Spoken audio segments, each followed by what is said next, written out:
মিলেমিশে গর্ব মোড়া স্বপ্নের রূপগঞ্জ স্লোগানকে সামনে রেখে রূপগঞ্জ প্রাইভেট হাসপাতাল ক্লিনিক অ্যান্ড ডায়াগনস্টিক অ্যাসোসিয়েশনের ভুলতা রূপগঞ্জের উদ্যোগে একটি ফ্রি মেডিকেল ক্যাম্প অনুষ্ঠিত হয়েছে 4 ফেব্রুয়ারি সকালে নারায়ণগঞ্জ রূপগঞ্জ উপজেলার ভুলতা ইউনিয়নের পানাগাঁও ঈদগাহ মাঠে এই মেডিকেল ক্যাম্পের আয়োজন করা হয়। অনুষ্ঠানে প্রধান অতিথি হিসেবে উপস্থিত ছিলেন নারায়ণগঞ্জ 1 আসনের বিএনপি মনোনীত সংসদ সদস্য প্রার্থী মোস্তাফিজুর রহমান ভূঁইয়া দীপু। এ সময় তার সহধর্মিণীও উপস্থিত ছিলেন।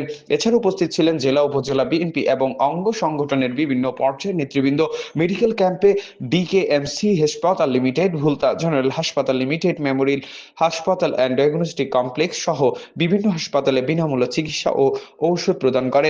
শিশু থেকে বৃদ্ধ বিভিন্ন বয়সী অসংখ্য মানুষ এ সেবা গ্রহণ করেছেন। প্রধান অতিথির বক্তব্যে মোস্তাফিজুর রহমান ভূঁইয়া দীপু এই ধরনের উদ্যোগকে মানবিক কার্যক্রম হিসেবে উল্লেখ করে সংশ্লিষ্টদের ধন্যবাদ জানান। আপনারা জানেন আমাদের জননেতা জনাব মোস্তাফিজুর রহমান ভূঁইয়া দীপু ভাই ইতিমধ্যে রাজনৈতিক বিভিন্ন সভায় এবং বিভিন্ন সামাজিক অনুষ্ঠানে উনি ওয়াদাবদ্ধ হয়েছেন যে রূপগঞ্জকে একটা স্বপ্নের রূপগঞ্জ গড়ে তুলবে।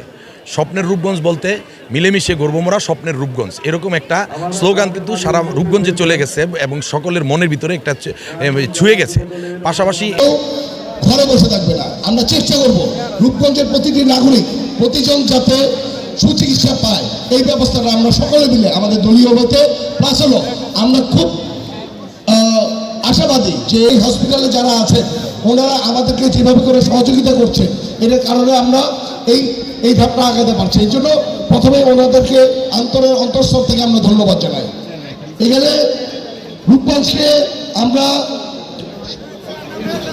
আমরা একটি মডেল হিসেবে নিতে চাই যে বাংলাদেশে যে রূপগঞ্জের যে ঐতিহ্য ছিল, রূপগঞ্জের যেভাবে করে মানুষের সাথে মিশে থাকতে ছিল, ইনশাল্লাহ আমরা এটাকে আবার ফেরত নিয়ে আসবো।